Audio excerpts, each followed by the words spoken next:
Me toma num crescer de um beijo muito louco, me implodindo aos poucos no universo a desvendar a vastidão do teu amor. Me faz pequena, asa morena, me alivia a dor, aliviando a dor que mata, me faz ser teu amor. Olá, tudo bem com você, galera? Eu sou o David, esse é o Chique Literário. E hoje a gente vai falar de TBR, vou falar pra vocês o que eu vou ler em fevereiro. Montei aqui minha pilhinha de leitura que vou tentar. Será que conseguiremos? Claramente não, mas vou tentar, isso que importa. Tentar e falhar, é só isso que o ser humano sabe fazer. Também vou falar pra vocês sobre as minhas leituras de janeiro, que li bastante coisa, muita coisa legal também, que foram só leituras boas, ainda bem, graças a Deus. E vamos lá, antes da gente começar, se inscreve, ativa o sino, deixa seu like, me segue no Insta, como é o nome do outro?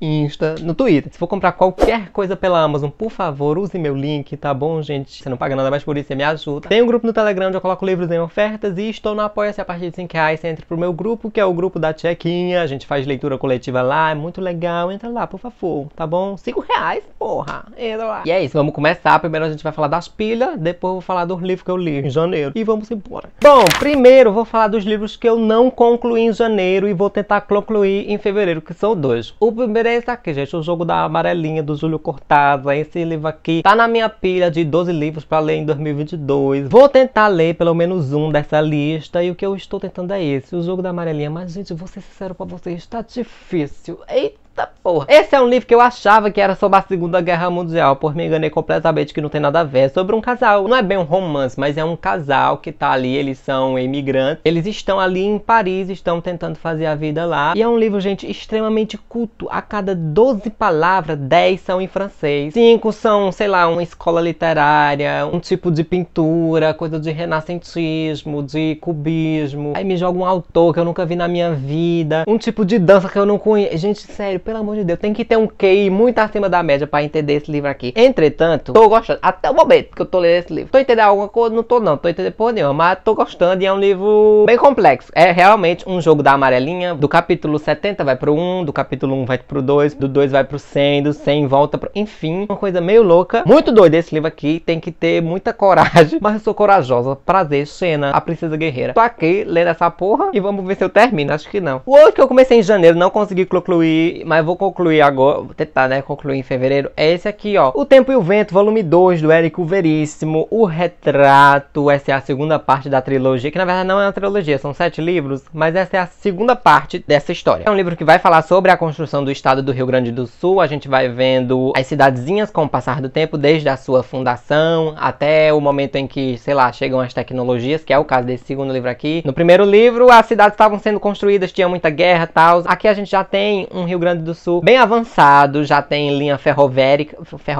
ferrovias, não sei. Já tem telefone, a gente vê a urbanização começando, mas a gente vê a construção também da família dos Terra Cambará. É um livro muito bom, gente, é uma história muito bem escrita. Tô gostando muito. Até agora não tá tão bom quanto a primeira parte, mas é porque a primeira parte teve um capítulo que uma das melhores coisas que eu já li, mas assim, ainda tô no comecinho, acho que eu tô em 30% do livro, então tem muita coisa pra rolar pela frente. Tô indo. Agora vamos falar dos que eu realmente vou querer começar em fevereiro e terminar em fevereiro, pelo amor de Deus, Jesus. Que são estes, ó. O primeiro é esse aqui, Os Supridores, do José Farelo, Lero. Que o Supridor vai falar de dois homens, que eu vi aqui atrás, ó, vi hoje, pra falar aqui no vídeo. São dois homens que trabalham num supermercado e os dois estão cansados de ganhar uma merreca e armam um plano infalível: vender maconha de qualidade. É isso aí, de mercador de mercado a mercador de maconha. O M sempre perseguindo os dois, né? Mas vamos ver como é que vai ser isso. É um livro que se passa em Porto Alegre. E tamo aí. Não sei o que vai ser, mas muita gente diz que é um livro legal. Ah, ela falou que tem muito palavrão nesse livro. Será que fui eu que escrevi? Porque eu falo muitos palavrões. Não sei, mas tamo aí, vamos ver. Vamos lá! Pro Tchequinha, esse mês a gente vai ler junto Os Meninos da Rua Paulo, do Ferreg Monnet.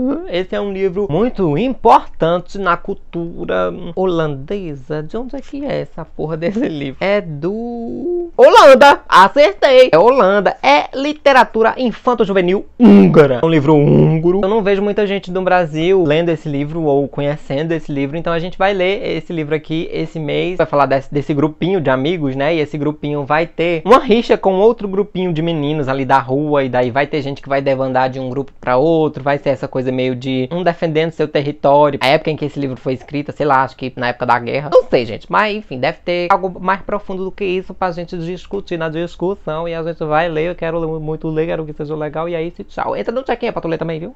Entra, pelo amor de Deus, gente, tô precisando. Teve um vídeo que eu gravei no canal um dia desse falando assim, livros que vou me desfazer porque eu não quero mais. Aí eu falei de Mentirosos, da Lockhart. Eu olho pra esse livro aqui e digo assim, não quero ler. Mas, gente, quando eu tava separando minha pilha pra fevereiro, eu olhei pra ele e disse assim, talvez eu quero. Então eu quero ler. Eu quero pelo menos ler um capítulo, que se for legal eu continuo, se não for legal eu taco fogo. Eita, livro... Menino, pra que essa capa, hein? Quer me deixar cego? Me dê um murro no meu olho, me dê uma facada. Thriller, né? Dizem que o plot twist é babado e vamos ver. Tolstói, Felicidade Conjugal. Esse livrão que é da primeira fase, né? Da escrita do Tolstói, que eu saiba. Tolstói não, é Tolstói? É. Confundi com o Dostoiévski. É uma novela, dá pra ler em um dia, então pelo menos esse eu garanto que eu vou ler em fevereiro. Vai falar sobre um tema que será de importância fundamental na vida do autor russo. O tema do desejo, neste caso, apreendido do ponto de vista feminino. Então é um livro que vai falar do desejo do ponto de vista feminino. Não sei mais o que fala, mas a gente vai descobrir, gente. Não precisa saber muita coisa, é só a gente se joga na vida. Vou ler também, vou tentar ler. Esse aqui, ó, Prioridade da Laranjeira, da Samantha Shannon, que é uma fantasia. E das fantasias que eu tenho aqui em casa, essa é a que mais me apetece, essa é a que mais me deixa curioso. Então eu quero ler o Prioridade da Laranjeira porque eu estou me devendo ler fantasias, que fantasia é um gênero que eu quase não leio. Eu quero ler esse mês, é isso aí. E por último, Moby Dick Cuda. Vou ler Moby Dick do Herman Melville. Pra falar a verdade, eu já comecei esse livro, tô na página 100 e pouco. Gente, tem broderagem nesse livro, tô amando. Vai falar da história daquele cara, né? Baleeiro, ele caça baleias. Vai ter uma baleia específica que ele vai passar o resto da vida dele procurando essa baleia, porque essa baleia deixou ele manco, deu uma mordida nele e arrancou um pedaço, um tufo. Daí ele vai querer matar essa baleia. Até o momento em que eu estou lendo esse livro, tá sendo bem legal. Tá sendo ele numa estalagem se preparando pra entrar em alto mar. Pensei que seria chato por ser uma coisa meio de navio. Existia muito livro de navio antigamente, né? Ou coisa chata. Mas esse aqui tá sendo muito legal, bem bacana. E espero terminar logo, porque é um livro grande, 700 páginas. Esse aqui também tava no meu negócio de 12 leitura pra esse ano. Vamos ver se eu termino. É isso. Agora a gente vai falar, gente, da leitura que eu fiz em janeiro. Vamos lá? Vamos. O primeiro livro que eu li esse mês, na verdade eu terminei esse livro, é Mar Morto, do Jorge Amado. Meu primeiro Jorginho da minha carreira. Nunca tinha lido esse baiano safado. Que livro legal. Esse é um livro que era pra eu ter terminado em dezembro. Em dezembro eu viajei, fui pra Brasília, passei um mês lá, gente. Era pra eu ter terminado antes do dia 10. Inclusive eu deixei vídeos gravados, porque eu tive que gravar 10 vídeos em 12 dias e deixar pronto pra aqui pro canal. Num desses vídeos, inclusive, eu agia como se eu já tivesse terminado Mar Morto, só que eu tava na metade. Terminei mesmo esse mês. Foi um bom começo, foi um ótimo começo assim pro Jorge Amado, sabe? Esse é um livro que vai falar sobre saveeiros. Moby Dick baleeiros, aqui saveeiros. Saveiro é um tipo de barco. A gente vai acompanhar o litoral da Bahia, onde esses caras ficam navegando, sabe? Ficam levando ali suas cargas, vendendo, fazendo o seu corre. E a gente vai acompanhar também as histórias desses caras, as histórias das mulheres desses caras, porque é um livro que fala muito sobre morte, sabe? Mar Morto. Todos os caras aqui desse livro sabem que eles vão morrer em algum tempo, que eles vão morrer em alta tempestade, porque isso é algo que acontece. E a gente vai acompanhando o sofrimento de todas as esposas deles, especialmente de uma. A gente acompanha o sofrimento dessas esposas que sabem que algum dia na vida delas, o homem delas não vai voltar pra casa porque a tempestade vai ter levado eles. Ou a Janaína, que é a Iracema.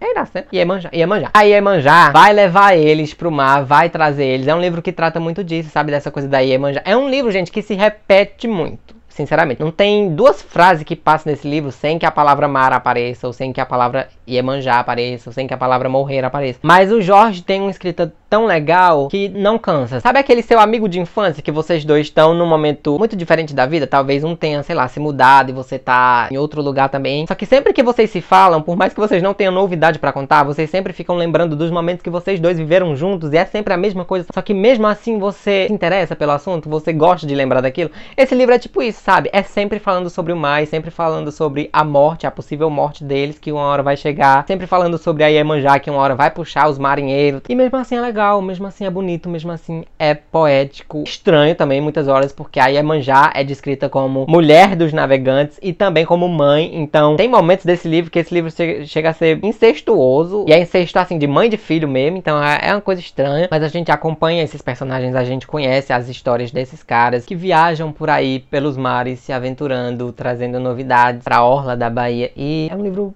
muito bom. Aconteceu a mesma coisa com esse livro aqui, gente. Era pra eu ter terminado em dezembro, eu não terminei, terminei esse mês. A Mulher do Viajante no Tempo, da Audrey Niffenegger. Um livro que também tem muitos momentos que você fica assim, amada? Que isso? O que tá acontecendo? Gente, sinceramente, eu não sei explicar esse livro. Eu não sei. Ah, Mar Morto eu dei 4,5 estrelas, tá? E pra esse livro também, eu dei 4,5 estrelas. Não sei, gente, falar sobre esse livro porque eu não sei explicar. Mas basicamente é o seguinte. Imagine que você é uma criança de 6 anos e você vê pela primeira vez um homem. Esse homem é um viajante do tempo. E esse homem sempre vai aparecer na sua vida enquanto você tá crescendo. Você tem 6 anos, você vê aquele homem pela primeira vez. Aos 7 anos, aquele homem volta. Aos 8 anos, aquele homem volta. E você vai crescendo e vai aprofundando, sendo mais íntima desse homem. Até que você vira adolescente e você vai percebendo que você tem sentimentos por aquele cara. E a partir do momento que você vai chegando na fase adulta, aquele cara revela pra você que aquele cara é seu marido. Ele é um viajante no tempo e aquele cara é o seu marido. No livro assim, a gente acompanha esse casal onde a mulher é uma pessoa normal e o cara tem algum negócio lá nos genes dele que faz com que ele viaje no tempo. Ele vai fazendo parte da vida dela e ela vai crescendo acostumada a sempre ter ele e depois a perder ele do nada porque ele não tem controle sobre si. Às vezes ele viaja, às vezes ele fala com ela com 8 anos e ele tem, sei lá, 40. Às vezes ele fala com ela com 15 anos e ele tá com 28 anos. Enfim, não sei, gente, não sei explicar mais do que isso. Tem muita coisa mais pra eu explicar, mas eu não vou saber. Só acredita em mim. É um livro bom. É um livro que dá muita gastura, muitas vezes, dá um desconforto enorme, porque se no Mar Morto tem essa coisa do incesto, aqui tem umas coisas, gente, que beira a pedofilia. Beira mesmo, beira, não chega a ser, mas beira. Dá um negocinho você fica amada, porque que tu escreveu isso, mulher? Mas é um livro bom. Dei 4,5 estrelas. Não sei mais explicar sobre isso, mas é um casal e ele viaja no tempo. E se você quiser entender mais,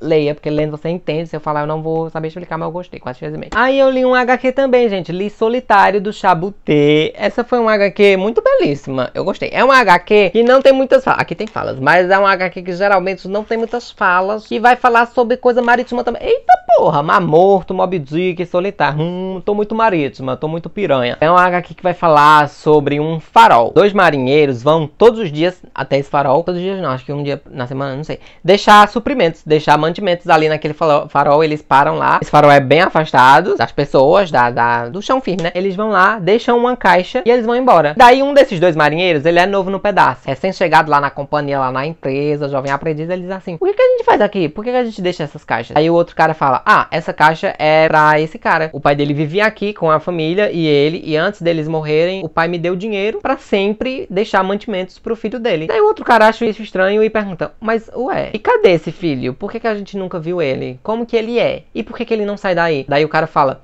não sei, eu nunca vi ele, mas a gente deixa comida pra ele. E daí a gente vai conhecendo esse cara que mora no farol e a gente vai vendo quão solitária é a vida dele. E será que isso vale a pena? Será que vale a pena ficar enclausurado dentro de sua bolha? Será que vale a pena ser sozinho? Quando você tem a chance, a oportunidade de conhecer o mundo. Esse cara não conhece o mundo. O único hobby que ele tem é um dicionário. Ele joga o dicionário assim, pá, no chão. E a palavra que cair, ele vê o significado daquela palavra e ele fica imaginando como que é, qual que é o sentido daquela palavra. E ele imagina aquilo de uma maneira totalmente diferente, porque ele nunca teve conhecimento daquilo, ele nunca viu gente, ele nunca conheceu outras pessoas. Será que vale a pena, sabe? Viver enclausurado? Será que vale a pena só imaginar como que é o mundo, sem se aventurar, sem ter coragem de viver? Eu dei 4 estrelas porque, querendo ou não, gente, é uma HQ, em meia hora eu tinha terminado. Então não foi uma coisa que eu achei extremamente profunda, sabe? Que me tocou enormemente.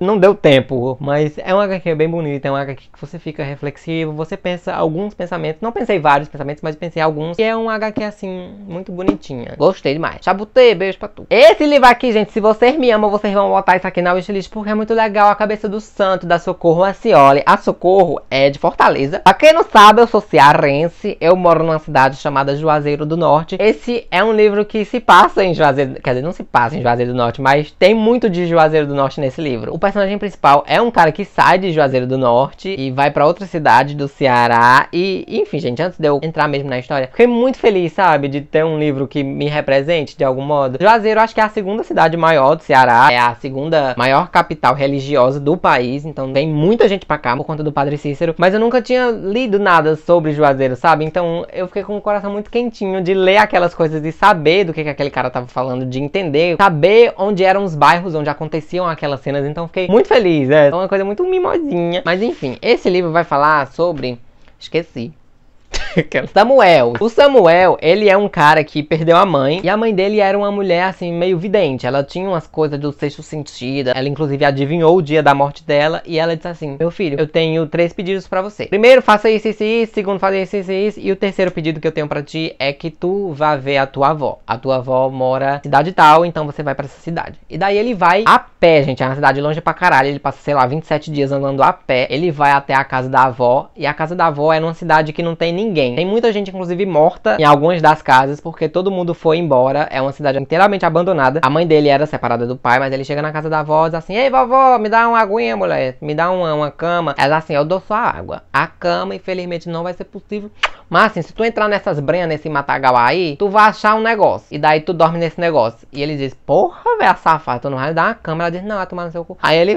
tô brincando, não é assim não. Mas ele vai pra esse lugar onde a velha indica. E esse lugar, gente, é uma cabeça. É uma estátua oca do Santo Antônio. Se você quiser saber mais, você vai ter que ler. Mas quando esse cara dorme dentro dessa cabeça e ele acorda, ele começa a ouvir as orações das mulheres da cidade. As preces para aquelas mulheres se casarem. Só ele escuta aquilo. Então aquilo, gente, começa a desenvolver a cidade de uma maneira que muita gente vai para aquela cidade para falar com Samuel, para ele arrumar um casamento. Para essas pessoas, muita gente vai para lá, a cidade se torna uma outra coisa. E isso vai mexer com alguns manda-chuvas daquela cidade, porque tinha muita gente que tinha aquela cidade só pra meter dinheiro no bolso, sabe? Não fazia nada por ela, o prefeito, inclusive. Enfim, o Samuel vai mexer muito com o imaginário daquelas pessoas. Acima de tudo, é uma história muito legal, que vai mexer com o nosso imaginário, que vai falar muito sobre a fé e a descrença, porque o próprio Samuel, ele escuta as vozes, mas nem ele acredita que tá escutando aquilo. Ele é meio ateu, agnóstico. É muito legal. Eu dei 5 estrelas pra esse livro. Eu amei. Ai, Socorro Acioli, faça mais livros, por favor. Mas, te amo demais. Amei. Por favor, coloquem na wishlist de vocês. É muito legal, engraçadinho, tudo de bom, muito bom. Aí eu li esse livro, galera, que eu não sei se é um livro pra todo mundo, porque é um livro de não ficção, é uma autobiografia. Cara, é uma das pessoas mais emblemáticas da nossa cultura. Eu li Rita Lee, uma autobiografia, um livro escrito por ela mesma, tá? Não foi ghostwriter. E a gente vai conhecer toda a história dessa mulher. Que mulher maluca. Gente, a Lee é uma das artistas que eu mais amo aqui no Brasil, sério. Acho que Rita Lee e Sandy, pra mim, Deus na Terra. E Marisa Monte. Se você gostar de música brasileira, você vai amar essa biografia. Mas mesmo que você não goste, não queira saber de artista, não goste de não ficção, gente, é muito boa, porque a vida dessa mulher foi uma novela. Vocês sabem que eu amo música. Todo vídeo aqui do canal começo cantando uma musiquinha. E cara, a Rita Lee pra mim, ai, eu amo ela. Essa mulher já ofereceu maconha pro pai dela. Essa mulher já foi presa no aeroporto porque tava usando um colarzinho cheio de LSD. Essa mulher já foi presa quando tava grávida, e a Elis Regina bateu lá no presídio, falou assim: deixa eu ver essa mulher, tirem essa mulher daí agora. Rita Lee já criou cobra, a Rita Lee já criou onça, já caiu de uma sacada de 5 andares e se quebrou toda. Passou pelo rock, passou pelo MPB, passou pelo pão que o diabo amassou. A trajetória dela é muito foda. E a gente acompanha as peripécias que ela fazia quando ela era criança. Ela mijava em garrafa e jogava nas pessoas. Ela mijava isso ou eu tô inventando? Ela fazia alguma... Ela fazia coisas quando os vizinhos passavam, e eram coisas nojentas. Os pais dela não queriam que ela fosse musicista, artista. A gente acompanha a criação dos Mutantes, que foi a banda que fez ela entrar pro estrelato. A gente acompanha também a carreira dela solo. A gente acompanha o amor dela com o Roberto, que é o marido dela até hoje. Cada fracasso, cada sucesso. Essa autobiografia é muito boa porque a Rita Lee, ela sabe ter autocrítica. Tudo que ela fez de bem, ela colocou aqui. E tudo que ela fez de ruim, que ela detesta, ela também colocou aqui com muito muita verdade, com muita sinceridade. A gente vai ter o Cazuza, a gente vai ter o Tim Maia, a Elis, a gente vai ter grandes personalidades da música. Quão resiliente é essa mulher, quão corajosa, quão destemida. Vocês sabiam que aquele beijinho que a Abby dava nos programas dela, foi a Rita Lee que beijou a Abby pela primeira vez? A Rita Lee chegou na Abby, tascou um beijão e aquilo marcou a história da Abby. Ela foi a pioneira de vários movimentos. Que a gente vai ver a subida de um artista, o declínio, a gente vai ver todas as drogas, a gente vai ver todos os sucessos, a gente vai ver todos os amores. Que mulher. Amei isso aqui, dei 5 estrelas, favoritei. Não sei se eu falei pra vocês. Uma história assim, de mão cheia. Li Véspera também, da Carla Madeira. Véspera que a gente fez pro Tchequinha, né? Foi a primeira leitura do nosso ano. Dei 4 estrelas, mas assim, gente, eu gostei muito mais da escrita do que da história. Pra mim, nada chega aos pés de Tudo é Rio. A gente vai começar a história com uma mãe abandonando o seu filho. Só que daí a gente vai retrocedendo. E retrocede.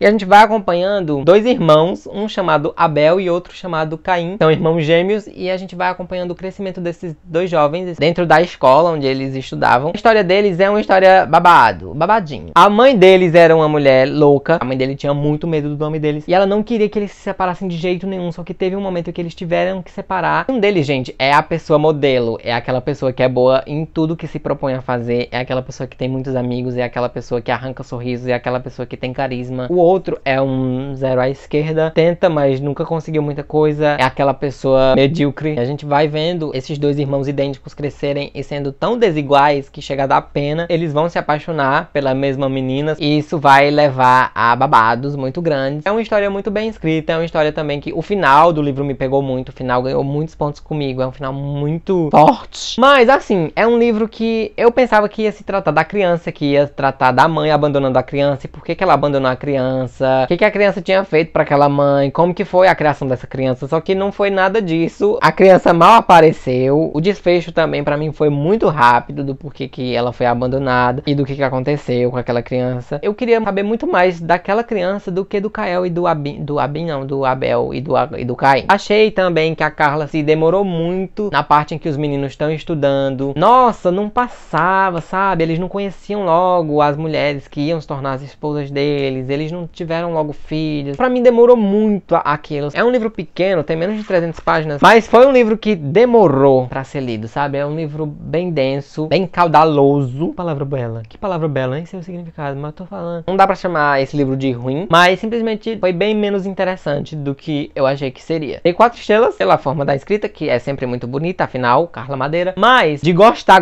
mesmo da coisa do enredo, se fosse por isso, eu teria dado um 3. Ainda é um livro que vale a pena ser lido. Muita gente prefere esse, inclusive, do que Tudo é Rio. Pra mim, Tudo é Rio segue sendo infinitamente superior. Gostei, mas não gostei tanto.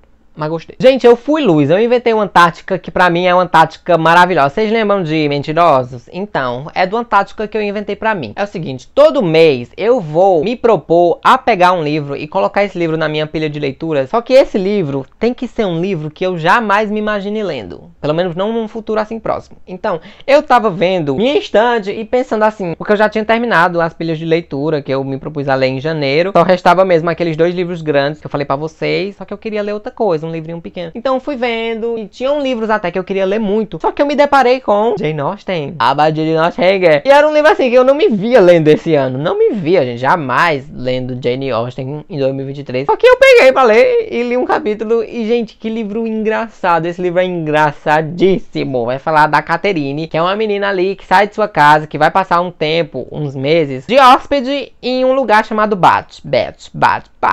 Ai. E nesse lugar a gente acompanha a Catherine indo a festas, indo a salões, indo a passeios e tal. Nesses passeios ela conhece um cara que é o Henry e a Catherine fica muito encantada com esse carinha. Então a gente vai tendo esse amor acontecendo, só que é, gente, bem slow burn, extremamente lenta, que a gente não sabe se vai rolar ou se não vai rolar. Chegou no final do livro, eu pensei, ué, gente, esse amor sai ou não sai? E daí eu não vou falar. Mas a gente vai acompanhando esse sentimento, a Catherine nutrindo esse sentimento pelo cara, e o cara talvez nutrindo por ela também, não sabemos. É um livro muito satírico, é um livro muito engraçado, cara. Ele vai satirizar, ridicularizar todas essas pessoas, sabe, dessa época. A mulher da casa em que a Catherine tá instalada é uma mulher que só pensa em vestido. A Catherine pergunta as coisas pra ela, ela responde: ai, não sei, minha querida, faz o que tu quiseres, mas dizes aí pra mim, esse tecido tá bom? Eu uso branquinho ou lilás? A Catherine tem uma amiga que a Catherine jura que essa menina na terra e Deus no céu. Só que a menina é uma falsa, é uma cínica, é uma tonta, uma bocó. A menina fica tipo: Catherine, eu jamais te abandonaria, você é a minha melhor amiga do mundo, jamais te abandonarei. 5 minutos depois ela diz assim: ai, amiga,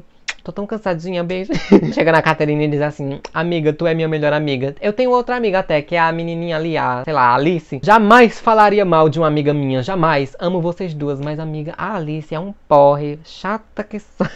Gente, uma menina tão falsa. Então é um livro que vai ridicularizar todas essas pessoas, sabe? Tem outro menino nesse livro que só fala de cavalo. É um menino que gosta da Catherine, inclusive. E daí esse menino chega na Catherine pra dar uma ideia, ao invés de, sei lá, chamar ela de bonita, chamar pra dançar, fica dizendo assim: ai, tu gosta do meu cavalo? Foi R$70. Meu cavalo é tão potente, menina, corre daqui até a China e não se cansa. Muito engraçado, muito engraçado. E onde é que chega a abadia de Northanger? Você me pergunta. Gente, é só, sei lá, depois de 60% do livro. Depois desse 60% o livro dá uma mudada. O livro não tem mais esse ar tão cômico que eu adorei. Chega até a dar um ar meio sombrio, um pouco meio de thriller, sabe? Vai acontecer uma coisa assim, meio sombria e tal. Eu amei o início desse livro. Até os 60% eu tava amando, dando 5 estrelas. Depois não é que o livro ficou ruim, mas perdeu esse ar cômico, esse ar tão irônico e tão sarcástico. Então eu não dei mais risadas, mas mesmo assim foi um livro que me prendeu assim do início ao fim. Foi um livro delicioso, gente. Ia dar 5 estrelas, achei que eu ia dar, mas no final dei 4. Foi muito bom, foi o primeiro livro que a Jane Austen escreveu, só que só foi lançado postumamente em 1818. 1818, façam um pedido. Horas iguais, sincronicidade. Amei minha primeira experiência lendo Jane Austen. Muito engraçada essa mulher. Ô, véia safada. Adorei. E, gente, foi isso. Isso foi tudo que eu vi. Espero que vocês tenham gostado. Se você também não gostou, eu acho que você gostou. O que é que tem pra não gostar? Enfim, vejo vocês no próximo vídeo. Beijinho, beijinho. Tchau, tchau. Tô com fome, eu vou comer. Vou almoçar, beijo.